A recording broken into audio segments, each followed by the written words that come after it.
Welcome back, everybody, to Beer and Books with a friendly talking haystack. That is me, Raf, and I'm usually rambling about Malazan at the moment, but not today because I have a couple of ideas, but right now I'm still in my Dune reread. I'm somewhere in Chapter House, and for the stuff I want to talk about when it comes to Malazan, I really want to get back into the books so I know what sort of know what I'm talking about for a change.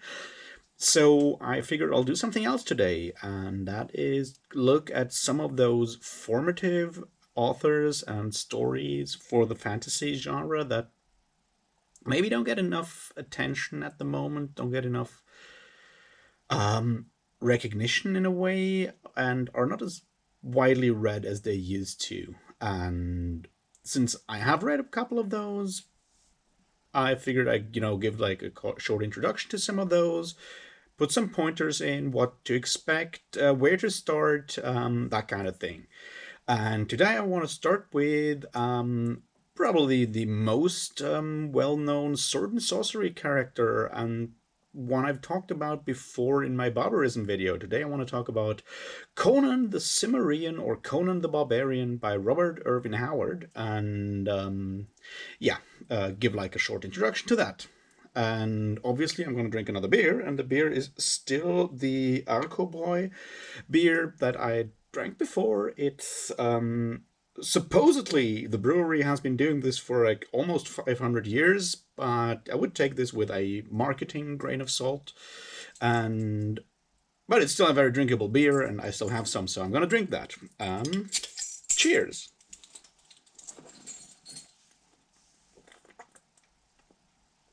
All right. So I want to structure this in a bit of a way. I want to tell you how the structure will be, and then we'll see how well I can actually keep to that structure, because I'm not good at that. So what I want to do is first I want to give like a short overview over like pulp fiction slash sword and sorcery, what we're talking about in general, the 1920s, 1930s author scene in the U.S. That then I'm gonna give a few short details on Robert E. Howard, and then I'm gonna look into Conan. I'm gonna give a few examples of like my favorite Conan stories, or at least the ones I think are well worth reading, and or maybe good entrance points into the series, because it's a series of short stories. Then I'm gonna talk a bit about the writing style and the themes that those stories deal with, so you kind of know what to expect when you want to get into the whole Robert E. Howard Conan stuff, which obviously I recommend because it's a lot of fun, and it has been like very important, a very important influence into like contemporary fantasy, even if a lot of authors and readers maybe don't know about that or don't acknowledge it. So yeah, that's what I want to do today. All right, let's start. Sword and sorcery and pulp fiction. Now, as you may know or may not know, there was a long trend, not a long trend, but there was a time up until like the 1930s, the economic crisis back then, where a lot of literature was published in magazines. Monthly magazines published stories. The pulps are is the name. You maybe have heard the name pulps, pulp fiction, pulp magazines before. The name comes obviously from the really cheap paper those were printed on. It was paper made from wood pulp, hence pulp fiction. There was like pulp magazines for a ton of different genres. They were usually done by genre. They cost very little and always contained a bunch of stories in that genre, to that topic. Sometimes if it was like a longer story, a novella or a novel, it was serialized in those magazines. There were like fight stories about boxing and stuff like that. There was detective stories, there was horror stories. There were so-called Oriental adventures. Was a magazine called Magic Carpet for that. It was actually a sister magazine to the most important one when it comes to fantasy fiction, fantastic fiction, which is what I want to focus on today. That magazine obviously is Weird Tales. You might have heard of it. If not, yeah, it's like probably the most influential one because it published stories by the most influential authors of the time and had probably the most influential editor for this kind of for this genre. A guy by the name of Farnsworth Wright, who may or may not have been the guy the professor in Futurama was named after. We don't know exactly. Anyway, so Weird Tales is the magazine that published a lot of this kind of fiction, this mix of fantasy, horror, kind of fiction, historical horror fiction stuff. And it had authors, the three authors that are sometimes called Three Musketeers of the pulps or of weird fiction, those being Robert Irvin Howard, Howard Phillips Lovecraft, and Clark Ashton Smith. And I plan to do at least one video on Clark Ashton Smith and maybe another video on Robert E. Howard, or maybe two on Howard. I'll probably also do one on H.P. Lovecraft, but he's like my least favorite one of those three, even though he's probably the most well known of the three. Clark Ashton Smith being the least well known, but definitely worth checking out as well. What is interesting about these authors, they all have their like specialities and wrote different genres. Lovecraft focusing mostly on horror. Howard mostly focusing on adventure stories with or without weird fantastic elements. And Clark Ashton Smith being all over the place. He did sword and sorcery. He did some really interesting science fiction as well, and some horror. But yeah, they like all have their strengths and their weaknesses. And what is also interesting about this time, and which makes it very like comparable in a way to our contemporary fantasy scene, is on the one hand it's a very commercially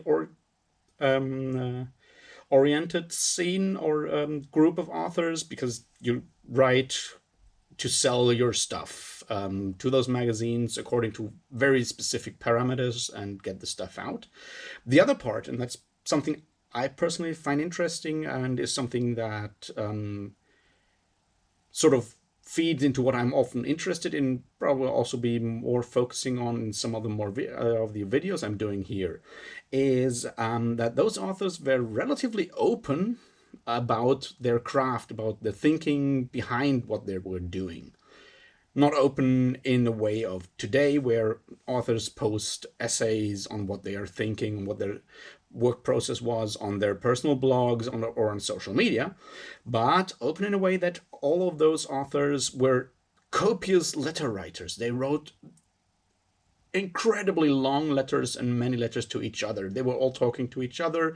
The idea of the so-called Cthulhu mythos is something that Lovecraft, Howard, and Smith kind of cooked up together, which is that they all kind of mention inventions, characters, beings, or other elements of each other's stories in their stories to create this overarching, connected kind of setting in a way.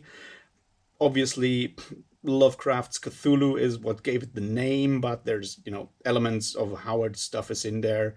One of the books that is always mentioned also in Lovecraft is one that Howard invented. It's called Die Unaussprechlichen Kulte. Then on the other hand, Clark Ashton Smith invented the weird frog god Staphogwa, which is part of that myth. So yeah, they were talking to each other. They were critiquing each other's works, and commenting on their process, exchanging ideas, theories, and whatnot. Like, much in the way of modern day, like, writers' workshops and stuff like that, but all done by letters. The amazing part is that we have a lot of those letters, and they have been edited. If you feel like it, you can go and buy editions of the letters of H.P. Lovecraft and Robert E. Howard, for example. It's a couple of thousand pages, and you'll learn a lot on their thoughts on politics, writing, literature, poetry, mythology, anthropology, and everything else. Some of it's really interesting and can make understanding the stories, or not understanding the stories, but getting more out of the stories easy if you follow the idea that the author cannot really be separated, the artist cannot really be separated from the artwork. Something that has been challenged by certain French philosophers. But if you believe that knowing more about the author will actually help you gain insights into their stories, then those exchanges, those correspondences are extremely valuable. And if you really want to dig deeper into this world, then yeah, go ahead, check those books out. There's been done a lot of scholarship on this movement, mostly focusing on Lovecraft, but also on the others like Howard, and even less Clark Ashton Smith. So yeah, we know more than just the stories, and actually knowing the biographies and knowing their thinking kind of is part of this whole pulp movement reading thing when you do it today. Of course, you can just also go and just enjoy fight scenes of barbarians killing monsters, which is in there a lot. All right, so that's basically the pulp era, those sword and sorcery authors. Now we're going to define what is sword and sorcery, what makes sword and sorcery a specific subgenre of fantastic fiction or fantasy fiction. I'm not going to give like a full-on definition. I'm not good at those. I'm going to pull up a couple of elements that you find a lot in those sword and sorcery books and stories. The first one is it doesn't have more than humans as protagonists, in a way of like having them as sentient talking protagonists. There's obviously animals in there, but there's no elves, no dwarves, no jackal, nothing else but humans in there. That's a first thing that makes a lot of sword and sorcery. There are probably some things you can call sword and sorcery that feature other species in there, but in the mainstream, because this is sort of this kind of cloud of elements, and where some or most of them come together, we can talk about sword and sorcery. And sometimes, only few of those criteria are met, and then you can figure out if you still want to call it sword and sorcery or some other thing. All right, the next part is the elements. Obviously, swords and sorceries. So we have a more medieval, antique, whatever feeling to it, which means no firearms on the whole, and yeah, swords, basically. And we have sorcery, and it's important that it's called sorcery and not magic, because the magic slash sorcery in those stories is almost exclusively, not completely exclusively, but to the most part, it's dark, it's evil, it's corrupting. It doesn't, follow like magic systems as we have them today, like hard or soft. You have sorcery, and it's evil. It's like evil sorcerers dealing with demons and doing bad things, gaining power, and being corrupted by that power. Yes, corruption is a very important part of this as well, of the sorcery in sword and sorcery stories. We usually don't have, in the classic sword and sorceries, we usually don't have the sorcerers as our protagonists. They're usually opponents and enemies to be killed. There's obviously exceptions. In Clark Ashton Smith, you find a few sorcerers that are at least understandable, or like protagonists, but not exactly likable. Then you have, when you go a bit past the main pulp era to Fritz Leiber as Fafhrd and the Grey Mouser, you also have protagonists doing a bit of sorcery, but it's still kind of dark. And I'll probably do a video on Fafhrd and the Grey Mouser itself, because they're like very important. So we have magic is something dangerous and corrupting. We have swords, no firearms. We have mostly humans. We have a world that is very, very similar to our own world, if not actually our own world, our own planet Earth. And then sometimes, if we're talking about our own planet Earth, the stories are oftentimes set in a mythical age before our known and written down history. We'll find that definitely with Howard, with Robert E. Howard. We find it sort of sometimes with Clark Ashton Smith. With Lovecraft, it's kind of difficult to talk about that. But yeah, the world is very similar to our own world. It oftentimes features cultures that are recognizably similar to real world cultures. That's another part that you have in sword and sorcery as a genre, I would say. There's more aspects to it, but at least for today, when we're talking about Conan, this is what we need to know about.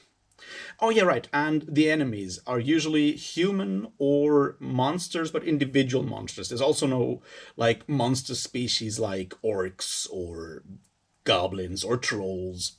Those don't happen in sword and sorcery. You have like macrofauna, you have large serpents, you have large apes, you have those kind of things. Oftentimes are the monsters. Other Sometimes there's like prehistoric like serpent beings or something like that as enemies, but in general that's the kind of monsters your heroes fight. So this is also it's the overall level of fantasy is lower than in say epic fantasy, your Lord of the Ring type stories. It's much more down to earth. Like sorcerers are very individual sorcerers that learned their magic from some evil forbidden book. They read it, probably didn't understand it, make a pact with demons. Demons take over their soul. Our barbarian from the north comes and has to kill everyone to save the girl. All right, so that's sort of my short introduction to what to expect from sword and sorcery in general. Not all of these elements have to be present in every story, but a lot of them usually are. All right, now let's talk about Robert Irvin Howard, born in 1906, died in 1936. That's a very young age. Yes, he committed suicide when he was very close to his mother, and his mother was dying. And in addition to several other personal problems that probably maybe pushed him over the edge, but we're not going to do a psychological analysis of Robert E. Howard. There's been some scholarship done into that, some speculation on his mental issues. I'm not going to go into that. If you want, read read more books on Robert E. Howard. Okay, he was born in Texas and lived in Texas all his life. His father was a doctor. His mother was sick or a poet, or both, most of the time. And Howard tried all kinds of jobs, and then relatively early in life decided to become a professional writer, writing for the pulp magazines, which meant, as someone who wants to live off that, he had to work in all kinds of genres to make ends meet. So he wrote boxing stories, he wrote detective stories, he wrote western stories, he wrote fantasy stories, he wrote horror stories, he wrote like real world adventure stories, he wrote historical short stories, like whatever would sell at the moment, Robert E. Howard would write it. And thus he has been extremely prolific in his very, very short period of like in his very short life. And a lot of his creations have had a huge influence on the overall pop culture, have had a huge impact on fantasy fiction, horror fiction, adventure fiction. And yeah, the one I'm going to talk to you about today will be Conan of Cimmeria. There's more. There's Solomon Kane, the Puritan, fighting all kinds of monsters. There is Cull of Atlantis, a Atlantean barbarian being king of a kingdom called Valusia, whatever you want to call it, however you pronounce it, which takes place in an age before Conan. Then there is Bran MacMorn, a Pict, fighting the Romans. Then there is For his more adventure stories, also Francis Xavier Gordon, known as El Borak, who has adventures in Afghanistan, Pakistan, India, and the Hindu Kush mostly. There's more of those characters. There's Breckenridge Elkins, who does Western stories, sometimes with weird elements, sometimes not. There's Sailor Steve Costigan, who does boxing stories with weird elements, sometimes not. So he's extremely prolific and has had a huge impact overall on it. He kind of stands out as an author who, despite being able to write extremely generic, formulaic stories to get paid, also managed to constantly strive with those boundaries, commercial boundaries. He always comes up against them, sometimes overshoots them by a large margin compared to some of his like competitors at the time, his colleagues. And that makes a lot of Howard's work rereadable. In a way, it was. This has been like epitomized by, or not epitomized, have been like very well put together by H.P. Lovecraft in his obituary for Howard, where he says that Howard was greater than any commercial strategy he tried to adopt. And another point, he says that the main thing about Howard's creations is that there is a little bit of Robert E. Howard in every of those stories and every of those characters. Yes, if you want to know more about Howard, there's definitely enough literature. There's like, biographies and stuff out there. There's a very, like, if you really want to get into it, it's a book by someone called Novelyn Price, who is who was in a maybe relationship with Robert E. Howard and wrote a book about that. There has been a movie made out of it as well. One is The Whole Wide World, and the other one, like, that's the title of one. I keep forgetting what the other one was. Like, the book is titled different than the movie. That's something I can highly recommend. It's a Novelyn Price book. If you want to get deeper into life in Texas in the 1930s and the life of a then pulp author, written by someone who knew the person. Okay, so yeah, there's enough literature if you want to get more deeper into Howard. He's a fascinating character and a tragic character at the same time.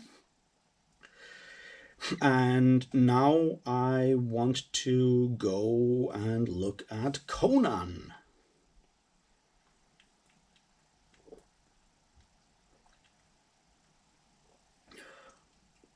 Conan of Cimmeria is obviously Robert E. Howard's most famous character in a way, although probably not not everybody who knows Conan. And when I say Conan, probably all of you have like an image in their head. It might be Arnold Schwarzenegger knocking out a camel. It might be Arnold Schwarzenegger doing something else. It might be one of the comics from the 1970s or from the early 2000s. It might be one of the Frank Frazetta paintings from the 1970s.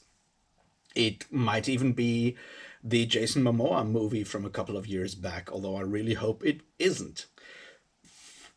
Anyway, so yeah, Conan has pervaded pop culture in a way that few characters from fiction have, especially as a character that has very much stepped out of the actual stories that he originally was part of, which makes him very influential as like the archetype of the barbarian, of the northern barbarian. And even Stephen Erickson mentions that in his essay, like The Problem of Karsa. I will not go too deeply into that at this point, though. Anyway, Conan is one of Robert E. Howard's characters. He's also one of his last characters in like the timeline. When you look at Howard's writing, he usually adopts a character, sells a story, then writes more stories with that character in the hopes of selling them to the magazines. Then at some point he loses connection to that character, moves on to the next one. Sometimes you can actually clearly see the transition from one character to the next one, sometimes not so much. For example, with Conan, you can clearly see the shift from his previous character, which is Kull of Atlantis, because the first Conan story sold is actually a rewrite, or yeah, a rewrite of a Call of Atlantis story. It was called By This Axe I Rule, and is then changed into the Phoenix of the Sword, Phoenix on the Sword. So he's one of the last characters Howard writes about. Another one is will be Francis Xavier Gordon, also known as El Borak, but since we're talking fantasy fiction here, I'm not going to go too deeply into that. So Conan is also his most successful, commercially most successful character. He writes a ton of stories on him. A lot of them actually get published during Howard's lifetime. And yes, you can see when you look through the career, like not when you look through the stories in publishing order, you can definitely see Howard changing, Howard's personality and writing ideas becoming more defined, more extreme in a way. Also, like the last Conan stories written, Red Nails and Beyond the Black River, are extremely harsh and a far cry away from like your average pulp fiction, pulp adventure story, just as a point. But the other thing to know about the Conan stories in general is they were not written in a biographical order. So yes, the first story published, the Phoenix on the Sword, actually features Conan as a king. Some that feature him as a young man, a pirate, or something else. They follow no biographical order. Howard himself at one point was asked by fans after a biography of Conan and said that he didn't have one because he writes the stories as they come to him, as if Conan himself, as an adventurer, as slash veteran, tells him episodes from his life. And that's, I guess, the best way to read those stories, not in a fictional biographical order, but in the order they were written. Yes. Another thing is the setting. It is the Hyborian Age, which is an age before our written history. If you have seen that epic first Conan movie with Schwarzenegger, you know the end, the beginning, the opening between the times when the oceans drowned Atlantis, and the rise of the sons of Ares. There was an age undreamed of. That's the Hyborian Age, and that is actually sort of a quote from one of the Conan stories, one of the early Conan stories, from the fictional book, The Nemedian Chronicles. Yes, the Hyborian Age takes part in that. Howard actually did a bit of world building there. He wrote a whole essay called The Hyborian Age, where he kind of puts together the geography and mostly history of this fictional era between the cataclysm that took away the age of Call of Atlantis, and before the next cataclysm that then takes away the Hyborian Age and gives us our actual current real history. The Hyborian Age is thus set on Earth.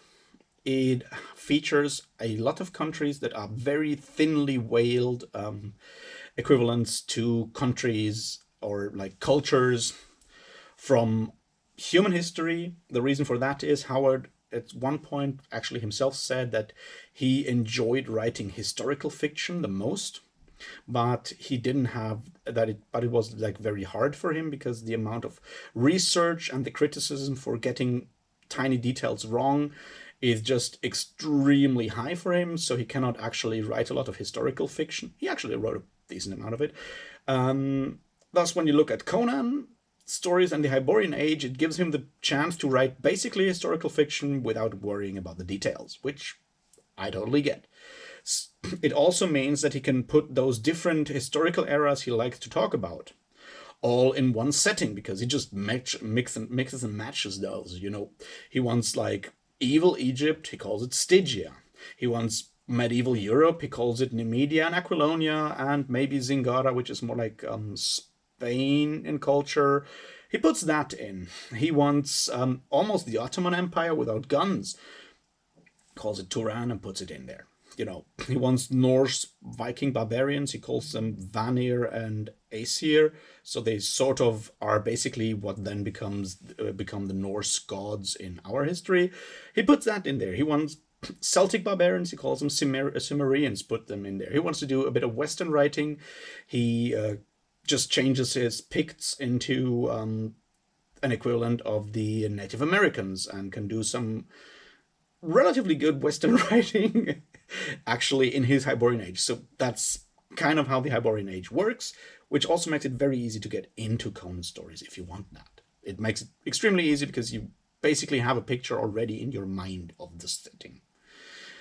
All right, that's the Hyborian Age, and there's a lot of Conan stories set into that. Now, I'm not going to tell you about all those Conan stories. They were collected in several different omnibus editions, and I highly recommend, if you can get it, the Del Rey trilogy of books, The Coming of Conan Cimmerian, The Conquering Sword of Conan, and The Bloody Crown of Conan. Those are like three books that are also come with,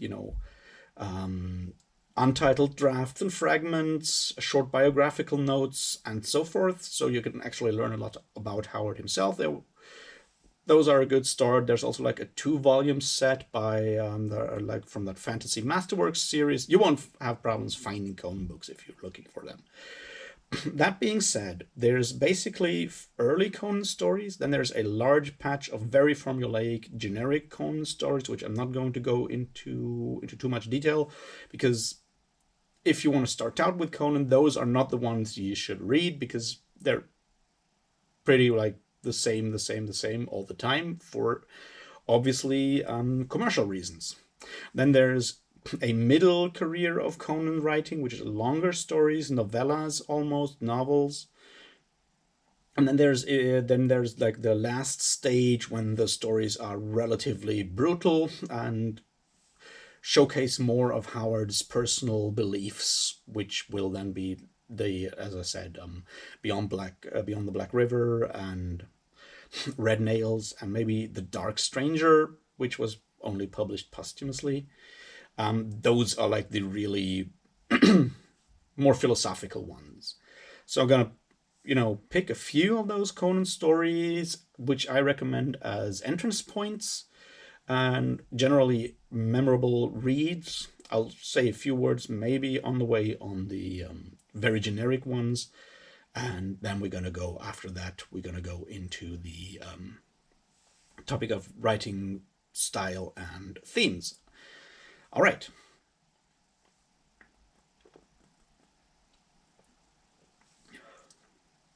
Now, if we go by publication order, roughly by publication order, because I don't have the whole publication order in my mind right now. Surprise. As I said, the first one is The Phoenix of the Sword, which features King Conan already as newly crowned king, dealing with intrigues of, attendants of the overthrown regime and rebels. There's some dark sorcery and a monster in there, but it mostly features. It's a well plotted story. It features Conan struggling with the responsibility of being a king, as opposed to being a mercenary who takes over a kingdom. It has some interesting fight scenes. It has basically everything you can expect from a Conan story, except the female. I wouldn't even call it love interest, because it's usually just female character that's there to get like the cover design in those kind of stories. It's a very good introduction to the whole thing if you want that. I won't spoil it for you, even though it's very difficult to spoil Conan stories. Um, yes, that's one I recommend as a story to read if you want to get a picture of what Conan is all about.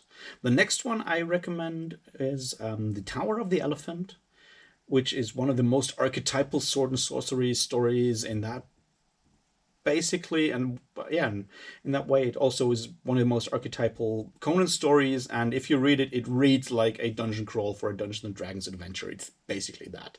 The plot setup is a young Conan as a thief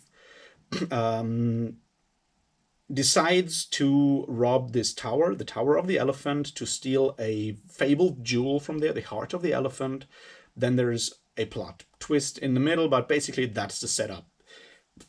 Conan does that, basically because other people tell him that it can't be done, and he's like, yeah, fuck that, I'm gonna show you. It features that memorable Conan quote from that barbarians are on the whole more polite than civilized people because they because civilized people are on the whole more rude than barbarians because they don't expect to have their skull split on a regular basis if they're rude to someone. Anyway, as I said, the setup is the young Conan asks other ruffians in this like thieves bar tavern why no one has stolen the jewel of the elephant, and they're like, "Ah, it can't be done, but what do you know, you young barbarian?" He's like, "All right, blow that for a lark." Actually kills the guy who makes fun of him, then just goes and breaks into that tower. Really cool story. I highly recommend it. It's a fun read. It's really short. It's like, I don't know, 20 pages or so. So you can just, as a bite-sized introduction to Conan, it's definitely one that I highly recommend. Another one I usually enjoy is The God in the Bowl. It also features a very young Conan as a thief, and yeah, he, yeah, as a thief. So there's very little combat in there. There's a lot of talking in there. It's pretty cool.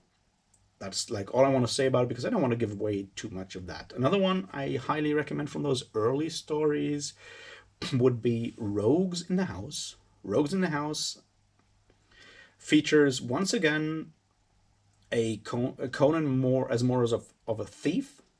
It begins with him actually being in a cell, being freed by someone who is also in trouble with the law, to break into the house of a priest ruler of the city, to then find something in there, to destroy evidence, basically. And then there's a lot of complications in there. It's a pretty cool story. It's more of a heist story kind of thing with a twist. It's, as I said, it's fun to read. Those are like basically from the early stories, the shorter stories. They are fun adventure stories with very little when it comes to philosophy in there, when it comes to deeper thoughts like Howard's ideas and beliefs showing through. Yes.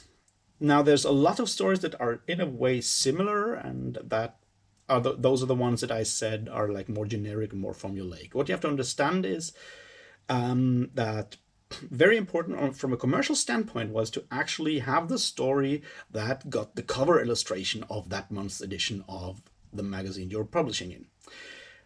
Now, on the other hand, as the editor, you wanted to have a cover illustration that drew the potential buyers. So it had to be attractive to the audience, which means, I guess, yeah, which means certain depictions definitely got, more attention, obviously, than others.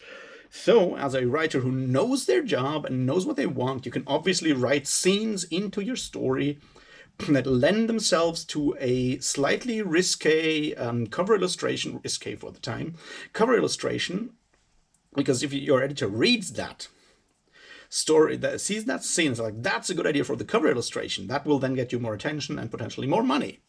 So there's a bunch of Conan stories that feature very scantily clad women that have to be rescued from monsters by Conan, and with like almost set piece scenes that lend themselves very much to being drawn. There's one in Zuthal of the Dusk where like this one girl that has to be rescued is whipped by this other woman, and yeah, you get the picture. Those stories are very formulaic and thus not very interesting if you just want a peek of Conan. If you want all of it, then by all means go read them. They're short stories, so you can just put it down like after a story, and if you had enough of Conan just bumbling into a situation where a monster is trying to do something evil to a woman. Which then brings us to the next part. Female characters in Conan are actually not only those I just mentioned that have to be rescued.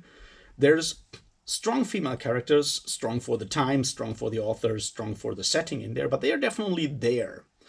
There's Definitely, the first one we meet will be Belit, Queen of the Black Coast, which will be my next recommendation to read because it starts showing a bit more character development with Conan. It is and also has one of those amazing openings that tell you so much about the character Conan in general. The story starts with a boat leaving the harbor of a city, which doesn't play, it's not exactly important which city that is, and a rider who is Conan coming full gallop down from the city to the harbor, jumping off the horse and jumping on the leaving ship, with the city watch or soldiers in hot pursuit, who then obviously cannot catch him because he's on the leaving ship, and the ship's captain decides to just go with the flow and take him with him, take Conan with him as additional protection against pirates. The reason why Conan was pursued by the watch is really cool. It's the one scene I mentioned in my Barbarian video already. He was called to testify against a friend. He declined to do that. The judge decided to put him into prison until he starts actually testifying. And then Conan decided that the judge is mad and killed him in front of everyone, and just, everyone followed him and he just left it that way. That's just the opening scene of the story, so I'm not giving anything away here. What happens then is Conan, the ship is actually attacked by pirates, by the infamous pirate queen Belit and her crew of pirates. Everyone is slaughtered except Conan, who, by sheer Conanness, gets to be Pirate King. It's not exactly the best transition, but Conan kills a bunch of her pirates. Belit recognizes how amazing he is as a fighter and a human and whatnot, decides to take him as her lover, and together they then go a pillaging up and down the coast. Belit is actually a rather strong character. She's basically calling the shots and deciding what to do. Conan just is very happy to be with her and kill people and rob stuff. And this is also what leads to the last part of the story, where they go on a treasure hunt up a river, and then complications ensue. I will not spoil it for you from there, because it doesn't actually bring anything to the table of what I want to say right now. So we have our first strong female, almost lead character in there with Belit. Of course, she is also still scantily clad because cover artworks and stuff. But we see first glimpses of Conan's philosophy, of Howard's philosophy in a way in there, in two specific parts. There's one part where Belit and Conan talk about gods and religion and their beliefs, and Conan says that he doesn't really believe because his country's gods are all grim and get annoyed if people actually try to pray to them, and when they die, they just go to this empty place full of mist and so forth. And then Belit says that maybe we're just like a dream, we just live in a dream of the gods, and Conan is like, yeah, no, if this is a dream, then I like, if the gods are a dream, then this might also be a dream, and so forth. He puts forth a very existentialist view of the world, and is like, this might all just be a dream, but if it's a dream, I at least want to have fun, I want to fight, I want to eat, I want to love, and drink wine. Okay, so that's the first part where you see a bit more of Howard's philosophy coming through, and Conan's philosophy coming through, and the character developing a bit more facets than just being this barbarian who takes whatever he wants. The second part is later on, where Conan has a dream induced by Black Lotus, everyone's favorite drug in the Hyborian Age.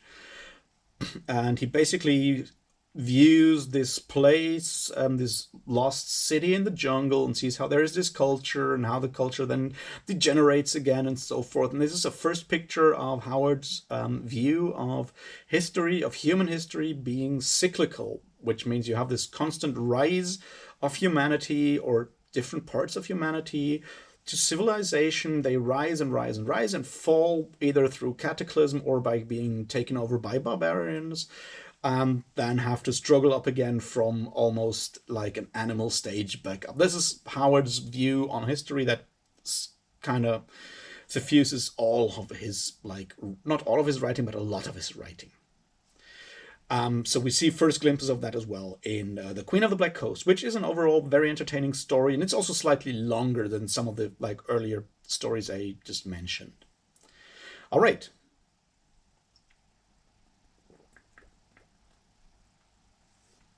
Now let's talk about the next one. A Witch Shall Be Born. A Witch Shall Be Born is also more like a novella than a short story.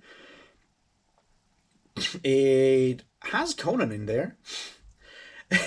It also has two strong female characters in there, one being evil, one being good, and it only features Conan from like the second act, like the second chapter onwards. So like the first part of the story, Conan doesn't even show up. There's other characters in there that view Conan. When Conan finally shows up, we see him being crucified and then survive that. The images are strong in that one. Yes, from there on, he survives that. He becomes a bandit and is out for revenge against that queen, that evil queen that got him crucified. That's basically the plot. There's a lot more going on, but I don't want to spoil it for you. It's a really cool story. It has this more like slightly desert, or not oriental, but slightly Mediterranean, Middle Eastern flair to it in a way. It's really cool.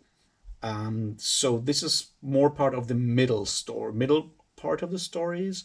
The next one I want to point out is People of the Black Circle, Dark Circle, Black Circle, which also takes place in one of Howard's like favorite locales, which is in this case obviously not real world Afghanistan, but it's Afghanistan. Yeah, that's how close he sometimes gets to copying to being really cheap. So it's a Hindu Kush like area with all the cultural things, stereotypes you expect from that, and it actually has some of the most obvious displays of magic in there. And it features Conan being a hill chief. Conan being a hill chief fighting against a kingdom that is taking over part of this country, and he decides to abduct the sister of the king. In this case, actually the queen, because the king has already been murdered by those black magicians. He decides to abduct her, and then the magicians actually take that queen princess, the abducted one, from him again. So yeah, and then he goes up to find her and fights sorcerers. And yes, with Yasmina, the princess of Vendaya, which is sort of India, we have another very strong character, because she's actually ruling a country. She's out for vengeance for her killed brother, and yeah, so we see another strong female character, strong for like sword and sorcery from the 1930s. So don't expect like full on feminism there. But it's still, the sign that there is the possibility of breaking out of that mold of having just scantily clad females that need to be rescued. Yes, she needs to be rescued, but she does a lot of her own, moving and, driving forward the plot in there. So the People of the Black Circle, another one that I really recommend. It's a relatively long one. It's a full-blown novella. It's like, so yeah. This is also one I recommend. I think those are sort of the middle ones I usually recommend for people to start Conan stories. There is an actual novel, but while it gives you all the Conan stuff you want, it can be more fun to read the novel called The Hour of the Dragon after having read a bunch of other Conan stories, because it features a lot of references to older Conan stories. The basic setup is Conan is king of Aquilonia at the time. He gets defeated by dark sorcery. Evil usurpers take over his kingdom, and he has to fight to get his kingdom back. And during this quest, it's a typical quest, find a magic item, magic MacGuffin to actually destroy the evil sorcerer and so forth. He is faced with a lot of, you know, situations from his past, and at every one of those situations, he has to, you know, make the decision to go on, or turn aside and become a free man for himself, or actually go on, continue on this quest, because as a king he has a certain responsibility for his kingdom. And this is sort of the tension that is in The Hour of the Dragon. It's a full-blown short novel, so if you feel like reading that, that gives you all the Conan you want. But as I said, you get more out of it when you catch all the references in there. Okay, so onwards to the final stage of Conan. Beyond the Black River and Red Nails are the two that I usually put up, because they are two sides of that Howardian philosophical coin. The one side is barbarism, the other side is the decadence and degeneracy of civilization as the inevitable conclusion of the rise of a civilization. We start with Beyond the Black River, which is basically a Western tale told in the Conan universe. We have settlers who have encroached on the Pictish wilderness. As I said, the Picts in this case are sort of Howard's stand in for Native Americans. We have them, and in like the overarching part is those Picts fighting back against the settlers and overrunning a province. Conan is a character in this story. He's not a viewpoint character for a larger part of it. And yes, as I said, it ends with the Picts overrunning the province, and Conan and others sitting there and mourning, like, and discussing, like, at the end, that this was inevitable. And this is where this probably the most famous Howard quote comes from, that you've probably also read. The barbarism is the natural state of mankind, so barbarism will ultimately always triumph. It's in that story. It's a really good story. It has cool elements, and it definitely shows Howard's like worldview on display. The first part of it. The second part is Red Nails, which is probably the most like not brutal. It's probably one of the most brutal Conan stories. It's also one of the most explicit ones when it comes to sexual content, and it once again features a stronger female character. Actually, probably the most well-known female character in Conan, because we're talking about Valeria. In the story, she's Valeria of the Red Brotherhood. Now, she's nothing like Valeria in the Conan movie, but the story starts with Conan pursuing Valeria into the wilderness, because he's horny as fuck, and she doesn't want to have anything to do with that. The entire story, those two then are like, okay, so those two then are thrown together by monsters and so forth, but she definitely always pushes Conan away, and he's like, yeah, I want you, and she's like, yeah, forget it. Not someone as brutal as you. Which, you know, for 1930s, that is actually kind of works out. Isn't too bad, I would say. All right, so they first fight a dinosaur, or something much like a dinosaur. As I said, macrofauna is a definitely one of those elements that often show up in sword and sorcery, and then stumble into a city. A city that is actually one large building where a civilization whose names sound slightly Mesoamerican, I would say, like Native American, like civilizations, like slightly Inca slash Maya slash Aztec in a way, probably more Aztec in the end. Anyway, I mean, one of the main characters is called Olmec, just, you know, to rub it in. Anyway, they come into that, and this civilization has, this group of people has lived in this city for ages and been, yeah, locked away from the rest of the world, and has gone Howard's like overall thought of how civilizations always go. They rise to a peak of civilization and fall into degeneracy and decadence. We see the last like remnants of that civilization destroying themselves and becoming very, very much not civilized in a way. It's, as I said, it's a very brutal, very explicit, a very bloody tale. It's definitely one I recommend reading if you have gone through the whole Howard thing up to that point, because it sort of is the flip side of what we see with the strong um, yeah, the strong, fresh barbarian Picts overtaking civilization. There, on the other hand, we have like this point where civilization kind of collapses into itself in this story. So yeah, those are the Conan stories I wanted to, give as a primer. I'll probably list them up. Yeah, well, let's do that. So once again, Conan stories I recommend you could read if you feel like not reading all of them.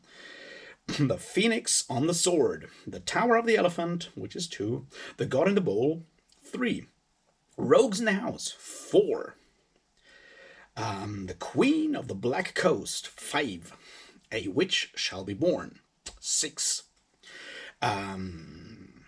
People of the Black Circle, 7, Beyond the Black River, 8, and Red Nails, 9. And then to really, if you want to get the full picture as a 10th, as a treat, you can read The Hour of the Dragon. All right, so that's your Conan reading list if you ever feel like digging into that. As I said, the rest can be interesting, but I would not call it recommended, or even like, I wouldn't call it essential Conan reading. That's I guess what I wanted to say.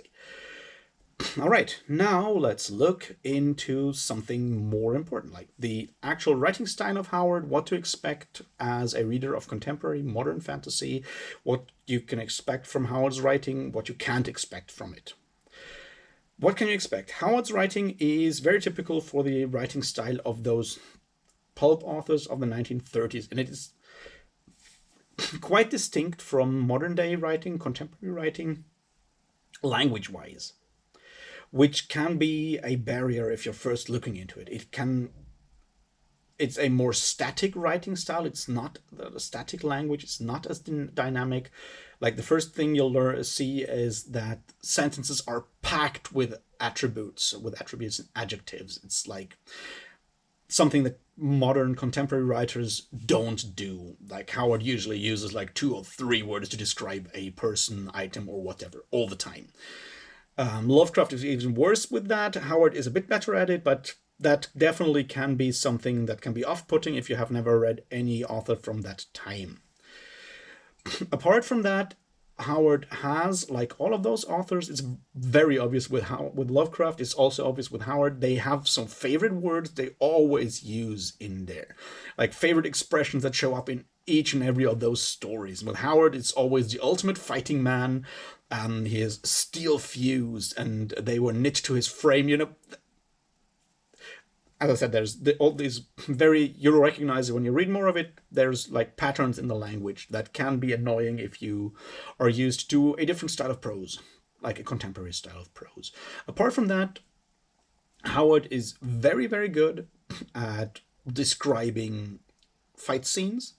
His battle scenes are extremely well done for someone who has no idea about fencing. Obviously, you have writers who know about fencing, Stephen Erickson being one of them, Fritz Leiber being relatively good at it. Who else? Neil Stevenson is also one who knows about fighting. So their sword fights are more like loaded with technical details that sort of sound realistic when how people fight each other, where they put their weapons. Howard doesn't do that, but he has a very vivid language when it comes to describing combat. Like his fight scenes are extremely visceral. It's fun to read. He doesn't, pull back on the gore and blood for that time. Obviously, violence is being described in a way more graphic way nowadays than it is in the 1930s. You have to understand also when it comes to curses like swearing and sexuality, it's all obviously toned down massively compared to today. Apparently, it's also when you look at the published versions of his stories compared to his manuscripts, Farnsworth Wright as an editor also dampened down Howard sometimes because Howard had the tendency to be more explicit in his words there. So yeah, combat is often very, very well done. It's action-packed in a way. That's something that makes Howard stand out compared to some other authors in there, I would say. His overall writing style from the 1930s, compared, for example, to Lovecraft, I personally find more easy to get into. So that's sort of what you can expect there. A lot of those stories follow that general pattern, though. Like Conan shows up somewhere for whatever reason. Sometimes he's just passing through, and then something happens. He's fleeing from people, or he's fleeing from somewhere. He's because I don't know, he got into trouble somewhere, which happens a lot. He's fleeing somewhere. He's just trying to sleep, and then something happens. It's a usual pattern. Then there's a combat. He defeats the monster and then exits, either alone or with the girl that he definitely loses by the time we meet him again in a different story. That's obviously part of what you need to write, of the pattern that you have when you write serial stories to be sold to a magazine. You cannot just easily kill off your character. We've all seen how that worked for our good friend Arthur Conan Doyle when he just killed Sherlock Holmes. Didn't work. Anyway, so that's the overall pattern. If you don't mind knowing that in the beginning and you're reading more for like the cool scenes, the cool monsters and stuff like that, then you can have a lot of fun with the Conan stories. And as I said, they're short stories, so you don't have to read all of that in one go. You can just, sometimes pick out a Conan story if you feel like getting a cool story, cool scene, or whatever. If you are running pen and paper role-playing games, if you're a game master, they're full of really cool ideas that you can adapt from there as well. Just saying. All right. So that's what I wanted to say on the language of Conan. Now let's look shortly at the worldview of Howard as portrayed in Conan. I already dropped hints on that during the video already. We have Howard's existentialist worldviews being expressed by Conan time and time again. It's definitely something that is in there. Conan is very much living for the moment, not planning ahead. We see him struggle with that once he is actually king. That's sort of one of the aspects in there. As I said, is very well expressed in that dialogue in Queen of the Black Coast.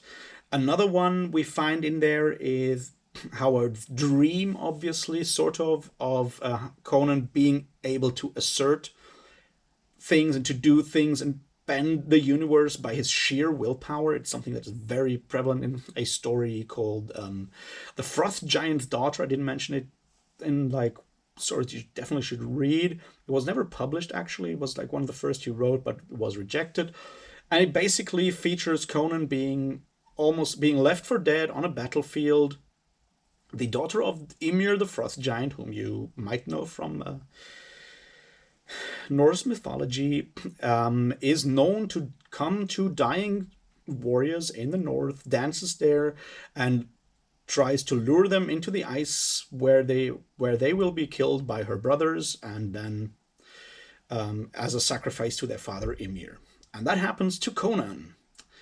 And Conan just, as always, and Howard is very open sometimes when it gets to Conan's behavior towards women. Conan is like, I want that girl, and she taunts him, he follows her, and then he kills. It's in this story, as I said, it's not exactly a very spectacular story, but it portrays this idea of Conan just overcoming his entire physical weakness because he's already wounded, he's almost dying. He is overcoming all of that. He's overcoming those, and she's supposed to be sort of superhuman, daughter of a god or whatever. He's overcoming basically general rules of the universe by his sheer willpower. That's something that you have a lot in there. Now you can draw your own conclusions how that is something that comes from Howard struggling with mental problems all his life. I will not comment on that anymore, but it's definitely one thing that you find a lot in the Conan stories is Conan actually taking a lot of physical damage. Conan is not your type of fighter who walks into a battle, just kills everyone and walks out. He's not that type of guy. He gets battered a lot, and a lot of the patterns you see in there is him getting almost killed, and then his by sheer willpower and almost berserker rage overcoming killing his opponents and surviving in the end as well. That's something, having the willpower can actually overcome the physical restrictions of the universe is something that shows off a lot as one of the themes in the Conan stories. Also, as I said, the existential part that is coupled with a kind of fatalism that Conan often shows, like, yeah, when it's over, it's over. It's just like, in there. Conan is not a religious person. He's not believing in an afterlife. He wants to live right here and right now. That might be another thing that reflects on Howard's personal beliefs in there.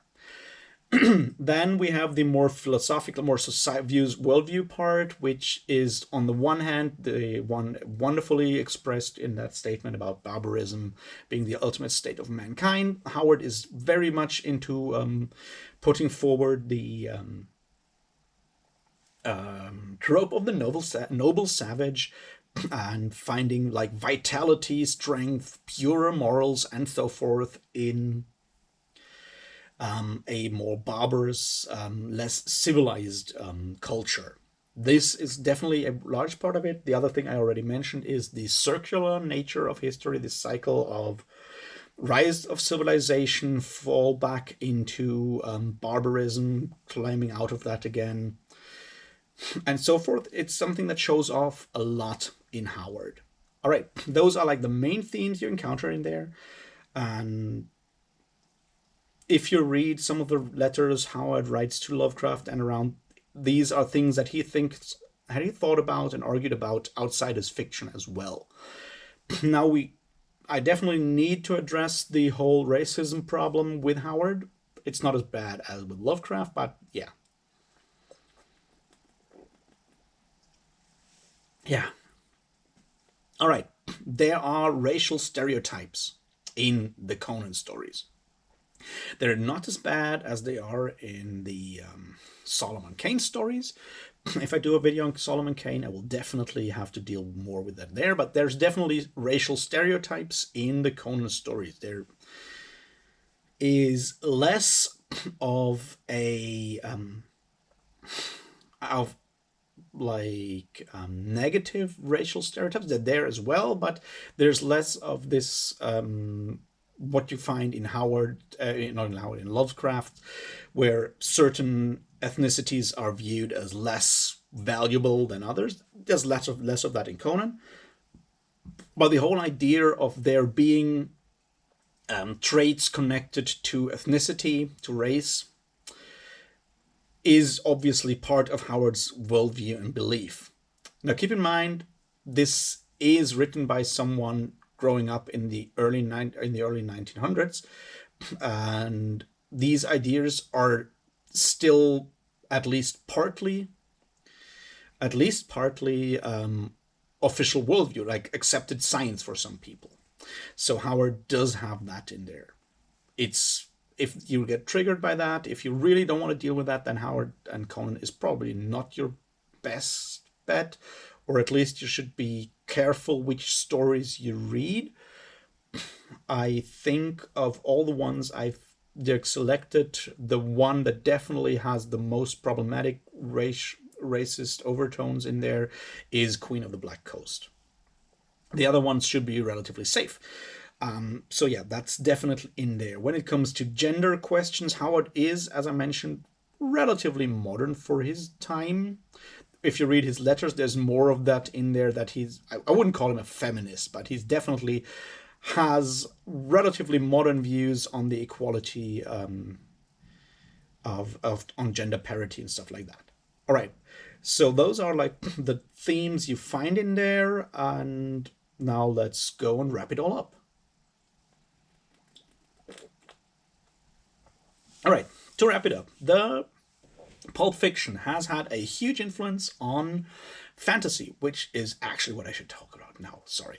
All right, what can we take about off all of that for modern fantasy? The sword and sorcery genre is very influential when it comes to your more low magic, more human, less other fantasy species kind of settings.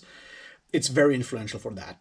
You can look at stuff like the Black Company later on, all of those, like, it has had always had that influence compared to your high fantasy Tolkien-esque kind of fantasy on the other hand. So that's basically where the pulp movement found its way. It grew. You had like authors that continued writing that kind of stories into in the 1940s, 1950s. As I said, Fritz Leiber, Fafner and the Grey Mouser is one of them. Jack Vance, in a way, can go into that way with The Dying Earth. I really want to do a video on Jack Vance at some point. There's later on people like Karl Edward Wagner with his Kane stories who go in that way. Maybe even someone like David Gemmell can be looked as authors that are aware of it. The reason for that being that especially Conan and some others were very popular in the 60s and 70s, because the copyright wasn't handled very well, and there's a lot of like posthumous like collaborations where growing fantasy authors take fragments of mostly stories by Lovecraft or Howard, in this case, obviously Howard, and finishing them or twisting them. Then there's a long list of Conan, like the Conan edition from the 1960s mostly, where other authors wrote Conan pastiches to actually fill out Conan's biography. And for example, someone like Lynn Carter is one of those authors. L. Sprague de Camp is one. They write Conan pastiches. Another one you maybe didn't know who wrote Conan stories is Robert Jordan, writer of The Wheel of Time. He wrote Conan stories before he did that. Those are a far cry from the original Conan that Howard wrote, because they definitely follow more the formulas I've laid out here of Conan going somewhere, getting the girl, fighting the monster, being a barbarian. They lack the worldview, the philosophical elements that Howard puts in there. But this is a way how Conan and Sword and Sorcery kind of survives the crash of the pulp novels, of the pulp magazines, and the rise of the comic book era. He also gets turned into comics in the 1970s. There's, I think, from Dark Horse are the ones from back then. Roy Thomas was probably the main author of that. So yeah, those comics were very influential. So Conan transcends the medium of the pulp magazines, and as such transports the idea of sword and sorcery into the 60s and 70s, from then on into the 80s, and contemporary fantasy from there. That's sort of the line you have to look at. All right, so yeah, that's why Conan is important for today's fantasy, and I always recommend reading at least one or two Conan stories in your time. To sum up, once again, the pulp fiction era is an era of short stories published in magazines in the 1920s and 1930s, until most of those magazines fold during the economic crisis in the 1930s. All right. There's a lot of authors, the most famous ones being Clark Ashton Smith, Robert Irvin Howard, and Howard Phillips Lovecraft, who focus on different aspects of those pulp eras, of those pulp stories. Clark Ashton Smith wrote sword and sorcery stories, and Robert E. Howard wrote sword and sorcery stories, Conan being probably the most famous character of that. Conan is set in a sword and sorcery world that is supposed to be a fictional era of human history before our written history. We can follow Conan's life through episodes of that biography, from when he's just a young barbarian to when he's actually the king of the most powerful country in the Hyborian Age of Aquilonia. The stories are often short, get longer over time, and show more of Howard's personal worldview the later in the publication history they are. I've laid out a sort of like 9 stories I think are well worth your time, with a 10th one being the novel that sort of pulls them all together. And yeah, the writing is slightly static and not as dynamic as contemporary writing. The themes are definitely in there, being existentialist, slightly nihilistic, and having this worldview of a cyclical history. That's sort of all you need to know about Conan and Robert Irvin Howard. If you want to hear more how like wrap ups, not wrap ups, like more short introductions to some of Howard's characters, I can do more videos of those. Let me know if you think that's a good idea. And yeah, I'll probably do a video on Dune once I'm done with that as a influence for the Malazan Book of the Fallen after this one. I hope you thank you for getting through the entire rambling I just did. This wasn't supposed to be a lecture, but it kind of feels like one. So yeah, have a great time, and I'll see you very soon, or you'll see me very soon in another video. Cheers.